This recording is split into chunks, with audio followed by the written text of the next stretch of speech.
Monologue 60, Spiritual Warfare, Priestly Training 13. The human population of planet Earth is, for the most part, completely oblivious to the war that rages around them, and which has raged from times immemorial. Indeed, even the dead are generally insulated from the struggle of ideas, ideals, expressions, and spiritual mental visions, waged by the various factions and sub-factions of the non-material planes. As Muslims battle secularists in the physical realm, so there is a war in the atmospheric paradise for control of that lowest heavenly sphere. Whenever United Nations troops enter a religious political nation seeking to impose secular humanistic ideals on that nation, so the forces of the great harlot have arrived therein. The great harlot brings peace by seducing and having metaphoric intercourse with all sides, and as such, United Nations troops are rather ineffectual. When the great harlot is truly in danger and feels threatened, she calls upon the forces of the beast, such as the United States or NATO. In truth, democracy or communism are meaningless in the modern era, for Babylon, corruption, immorality, sensualism, etc., has gained power in nearly every nation of the earth, and the beast, macho, instinctual, militaristic, debased thinking, speaking, and behaving, is just as entrenched. As there is change on the earth, so there is change in the lowest heaven. And so, as religious ideals and moral standards have been overthrown and eroded by secular humanistic ideals and standards, the lowest heaven has been transformed into Babylon of the sky. The highest ideals of secularism, humanism, materialism, and eclectic multiculturalism, etc., etc., are reflected in that realm that is just above your level of reality. Yet, where religious values and ideals still hold sway on the earth, so the landscape and vision of the lowest heaven conforms to that earthly reality. If you were to ascend at this very moment and travel in mind and spirit to the lowest heaven, and to that area of the lowest heaven that corresponds to the Middle East, in example, you would see that nearly the entire subcontinent is covered in perpetual flashes and storm, like a raging maelstrom, as Babylon's angels battle the angels of Gabriel for control of Persia. In the midst of the storm, the fight is manifested as multitudes of strangely shaped light forms, streaking and maneuvering about at incredible speed, crashing into one another and exchanging bolts of fire and lightning. On the earth, therefore, the human armies of the anti-Emmanuel, anti-God powers are on the march, invading, encircling, pressuring, and oppressing any nation that would center itself around the laws and ideologies of the archangels.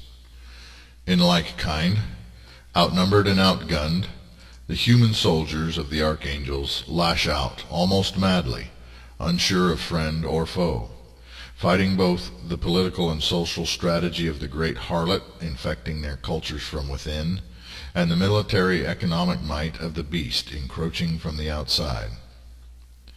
This war between angels and demons goes far deeper. In Babylon of the sky you would see churches dotting the serene and idyllic landscape, which seem rather empty, with only a few deluded parishioners, secularized religious souls, spirits, attending services there. And within or just outside of many churches stand statues of the false goddess and her consort. Other churches stand almost utterly abandoned, serving merely as safe havens and refuges for intruding solar intelligences, who on earth are as infiltrators behind enemy lines.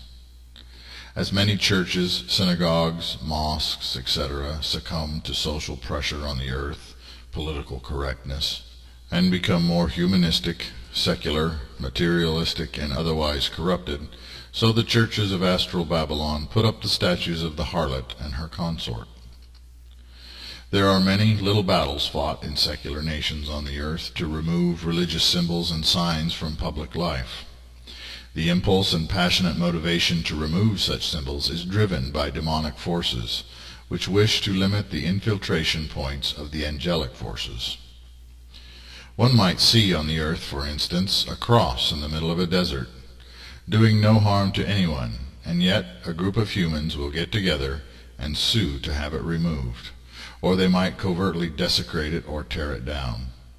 In removing that cross, Raphael and his/her angels then lose a piece of ground where they can enter and operate from, both on the earth and in the lowest heavenly sphere. Whenever a church on the earth closes its doors, whenever a sacred space is removed and built over, whenever a symbol of one of the archangelic religions is forced from view, so Babylon and the beast win. Whenever the anti-Emmanuel, anti-God spirits among men can force by law or pressure a religious group or sect to conform to godless precepts or disobey the laws of God as given by the archangels, so metaphoric statues of the harlot and the beast are erected in the churches of the compromised sect. The liberalization of the archangelic religions of the earth through political correctness is the advance of the animal demonic, and the statues of the unholy are lifted in every sanctuary of the holy. By such methods, the king and queen of the demonic hope to conquer God and limit the influences of the archangels in the world. It is necessary to understand these matters if you are to engage in spiritual warfare. Claiming ground. Spiritual warriors should begin by consecrating themselves and their own homes, placing the signs and names of the archangels and of God the One above every door and window. The figure 8 cross, representing the union between heaven and earth, is an unknown sign at present, and yet it is perhaps one of the most powerful symbols that one can employ. The crucifix is associated with Raphael, the Star of David with Michael, the crescent with Gabriel, and the fiery cauldron with Haniel.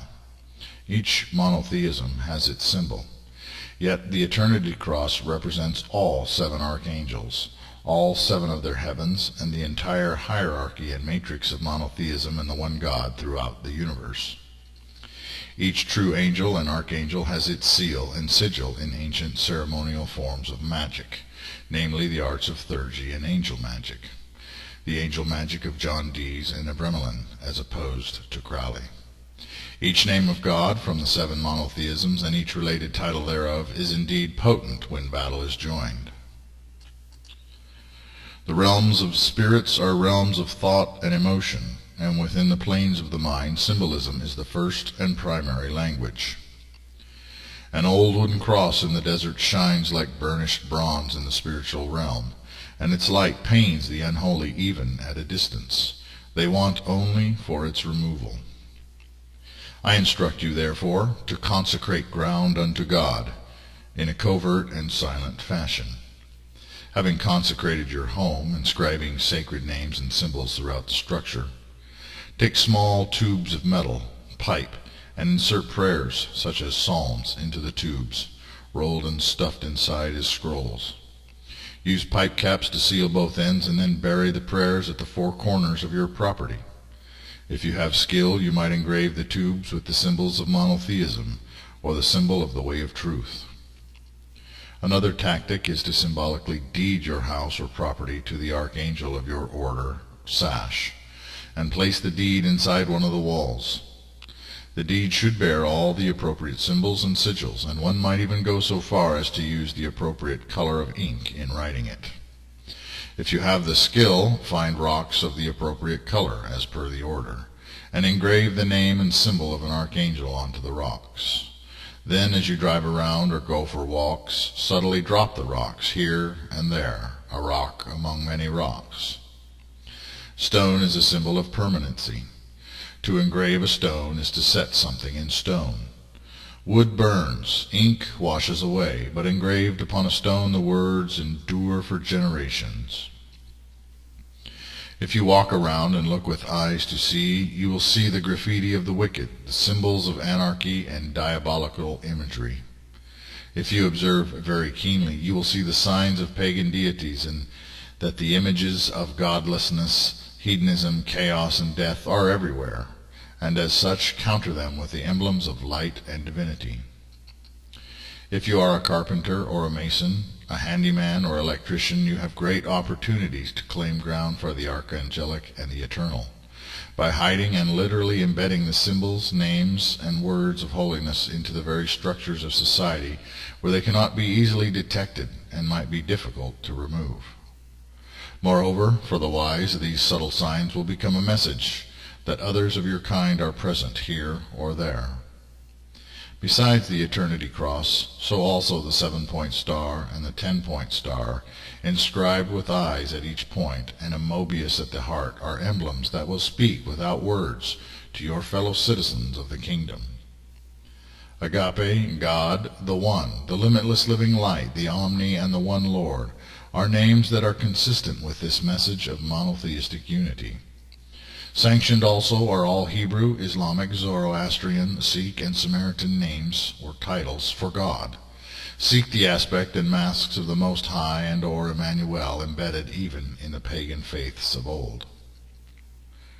Prayers of power. Using the script which I will provide, write out your prayers to the Most High.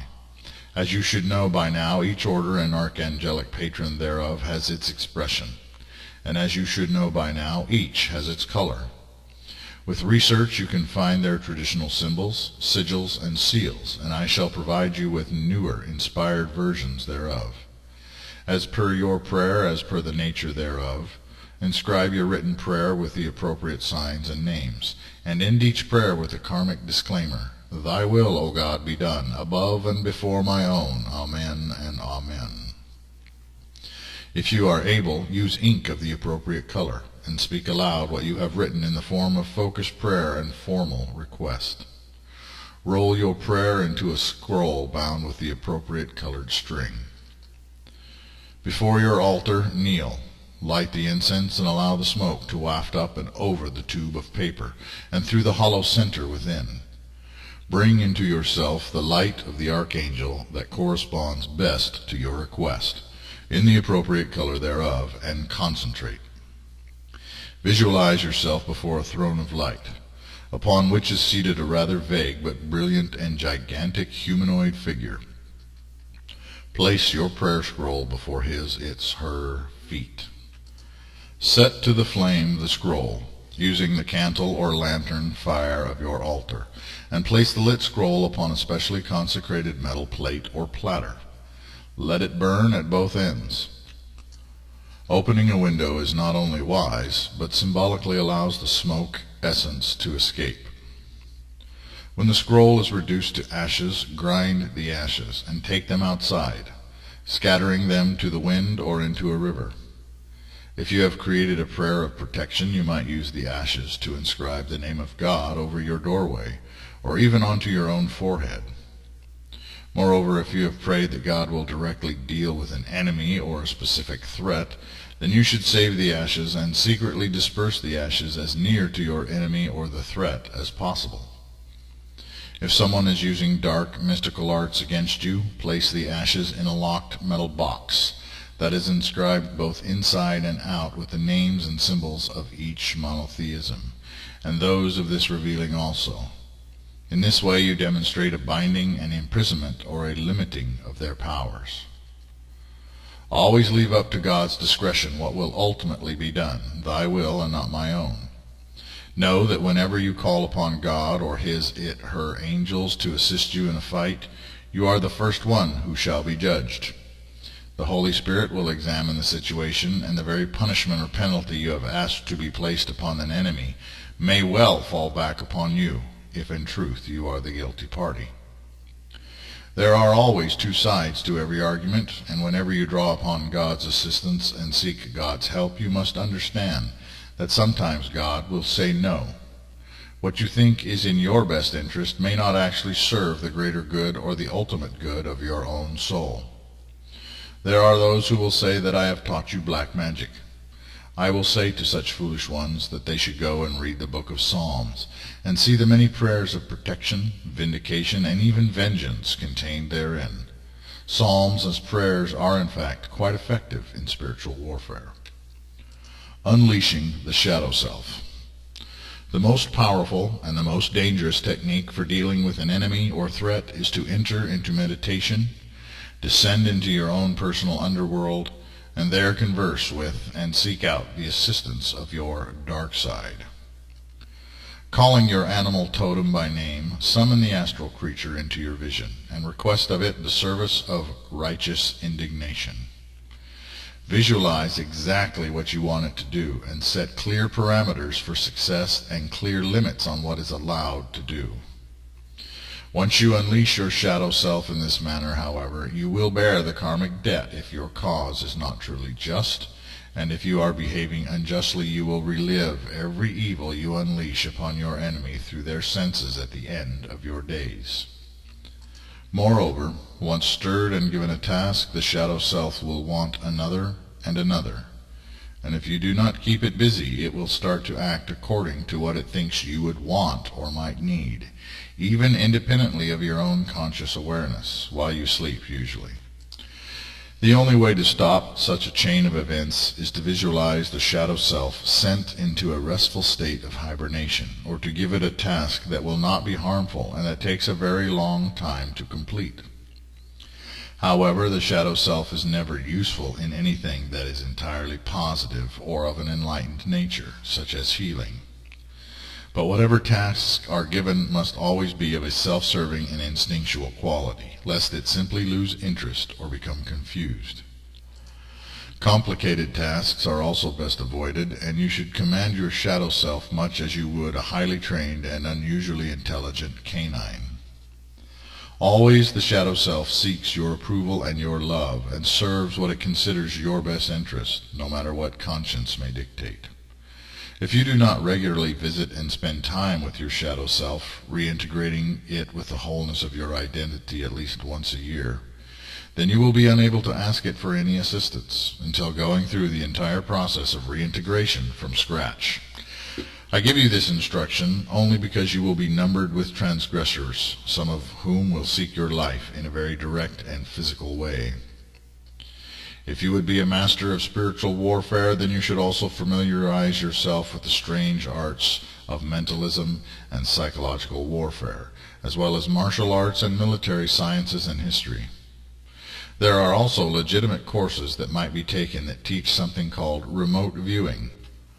The arts of angel magic, of Bremelin and Enochian, must be separated from the wicked ones who chase after pagan gods and self-deification, becoming the vessels of the fallen and puppets of the vain gods.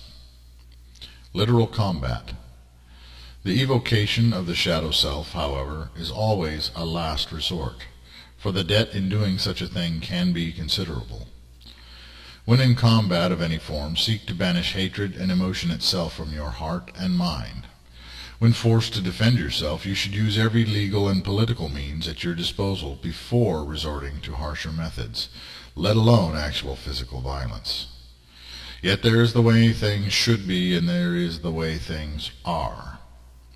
In truth, there is a time and a season for all things, and rare are the revolutions of history that have been bloodless. You cannot expect the children of the beast in Babylon, let alone the children of destruction, to go down without a fight. They will despise everything you stand for, and will seek to undo you by any means at their disposal. And as such you will in the end be given no choice but to stand and take up the sword of righteous indignation in the cause of manifesting the kingdom among men.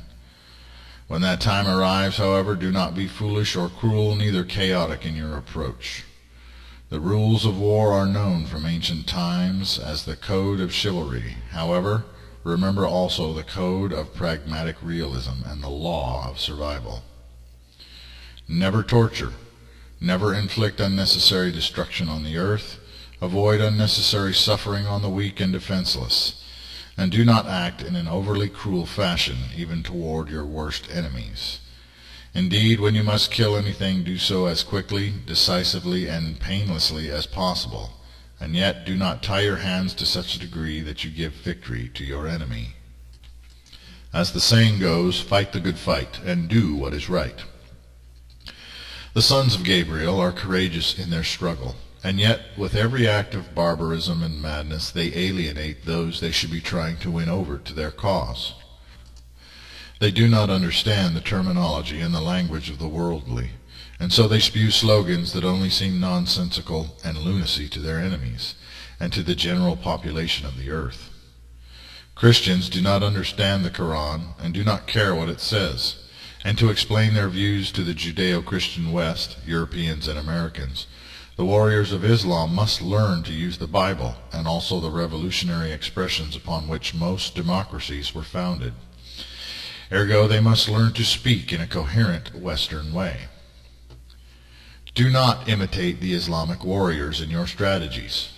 Rather, look to the example of the founding of modern Israel, as well to the strategies of modern-day democratic and socialist revolutionary movements throughout the world. Gather your strength, grow your numbers, infiltrate governments as well as their military and police forces, and consolidate your power in the nation you wish to control. Israel is very small, yet it is very powerful, and so it is not necessary for the first Urian state to be an enormous country. Moreover, stay out of Israel altogether, and do not get drawn into the conflict between the three Abrahamic religions. When you have founded a nation, then create a global organization in opposition to the United Nations known as the Kingdom Alliance. Reach out to religious sects and bring them into your fold, creating with the KA an ecumenical council of representatives from friendly sects within Zoroastrianism, Judaism, Samaritanism, Christianity, Islam, Sikhism, and Baha'i, and the subsects thereof. Fashion a unified charter with a three-party structure similar to the three pillars of the faith. You are not to be sheep and lambs among wolves. Stand up for yourselves, each in accord with the mandate and expression of his or her order. A sword in one hand, a staff in the other. Such is the middle pillar path. In studying, understanding, and acting on these teachings of spiritual warfare, you have completed the 13th degree. Claiming ground and the use of fire prayers, burning scrolls with written prayers on them, may be taught to any member of the faith, though it is inevitable that the techniques I have revealed will be abused by the unwise and the wicked, both among your own ranks and from outside the faith.